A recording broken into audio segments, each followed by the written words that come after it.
Pues como habíamos informado oportunamente, Florence Cassés, liberada después de un polémico fallo de la Corte,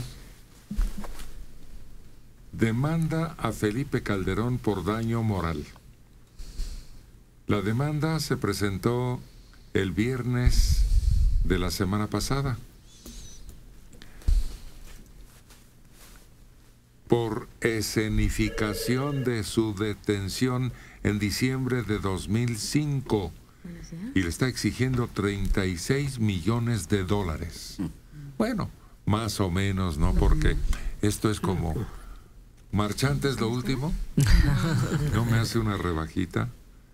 La demanda apunta también a Genaro García Luna y a su brazo derecho Luis Cárdenas Palomino, pero alcanzó a salpicar a Carlos Loret de Mola, que simplemente es un informador.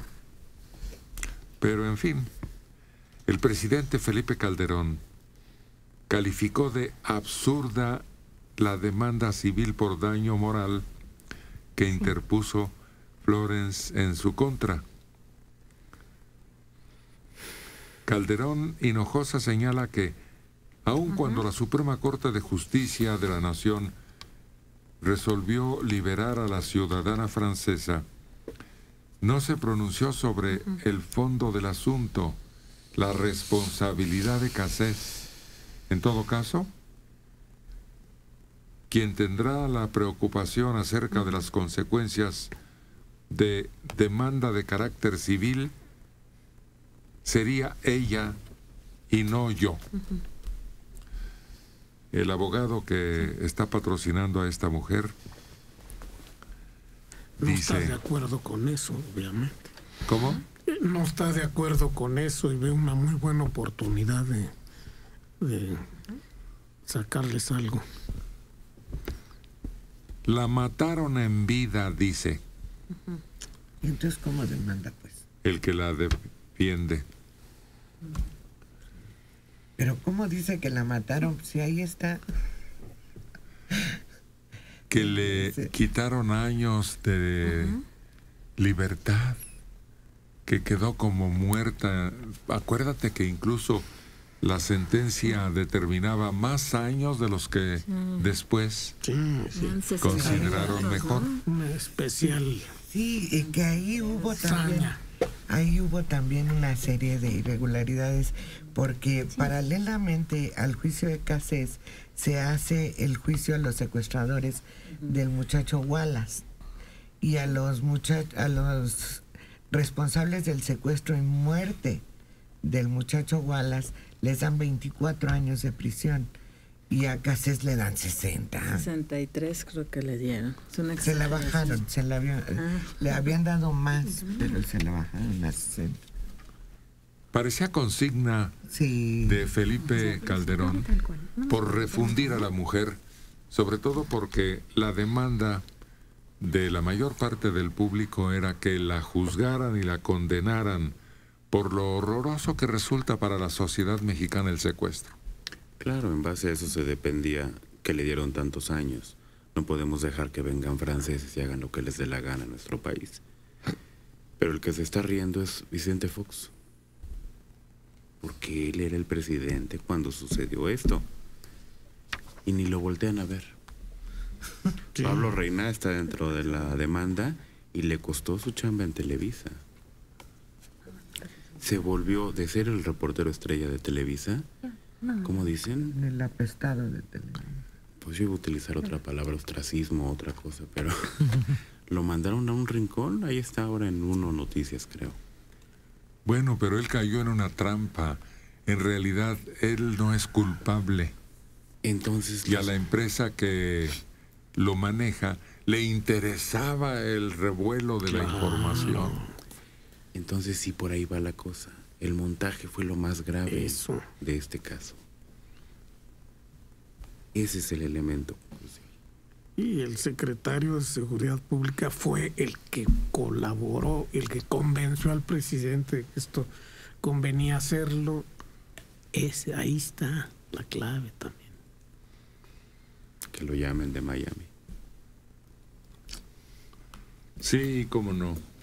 Mañana va a estar aquí, a la hora que ustedes digan. Esta mujer está en un apuro fenomenal. La presidenta de Argentina, Cristina Fernández, anunció la disolución de la Secretaría de Inteligencia, un departamento en Argentina, en medio de crisis de su gobierno por la muerte de un fiscal, Nisman, que la acusa de pactar protección a los implicados en un atentado. Esto está ya añejo, viene por un problema de hace varios años y hay política internacional dentro.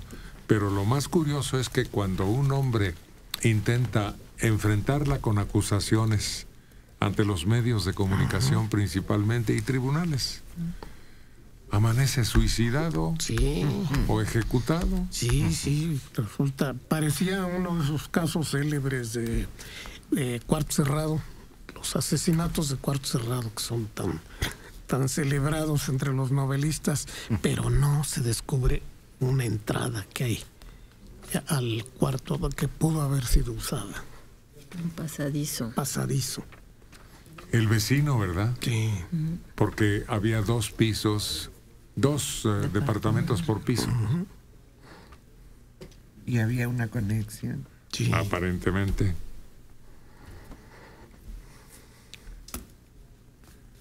¿A quién creen que se quieren traer otra vez?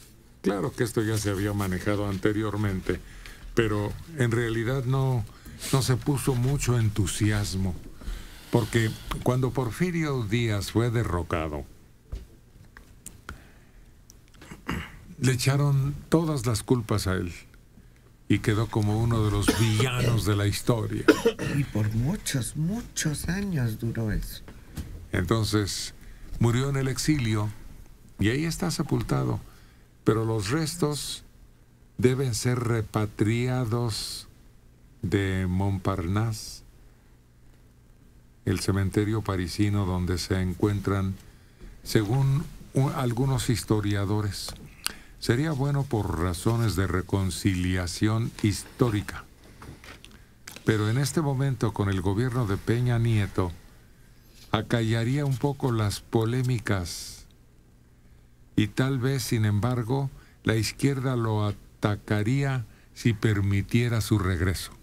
Pues es un personaje que ya pertenece a la historia, tiene méritos enormes que opacan a los defectos que sin duda tuvo cuando fue dictador. Es que estando cerca en el tiempo de la dictadura, era de veras espantoso lo que hacía, ¿no?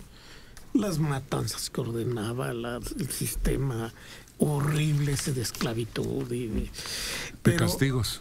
Pero visto, pasa el tiempo y se ve el valor de su actuación como militar defensor de la República, que es enorme, pues se puede decir indispensable. Entonces, eso equilibra al otro. Entonces, ya no sería tal debate como hubiera ocurrido si pues todavía vivieran personas que lo combatieron en la revolución. Esos ya se murieron también. Es que no solo como militar, todo el desarrollo que se dio en México, claro, sí, es por él. Sí. Y luego como persona, bueno, no salva a una familia de ahogarse ya viejito. Ya, sí, era un buen hombre. Claro. Aunque muy serio a veces, si era del manotazo y québrenselo. Solucionaba. Es que si no hubiera sido así de manotazo, el país no hubiera crecido como creció. Miles de kilómetros de ferrocarril durante su gobierno, fábricas, construcciones que a la fecha nos causan admiración y sorpresa. Ahí están paradas. Sí, no podemos hacer uno a Querétaro, imagínate. Sí, y él pudo hacer miles de kilómetros que cruzaban el país. Sí, El expresidente cubano Fidel Castro rompió el silencio sobre las negociaciones entre Cuba y Estados Unidos para normalizar nexos. Dijo que aunque no confía en la política de Washington, las diferencias entre las naciones deben resolverse mediante la cooperación.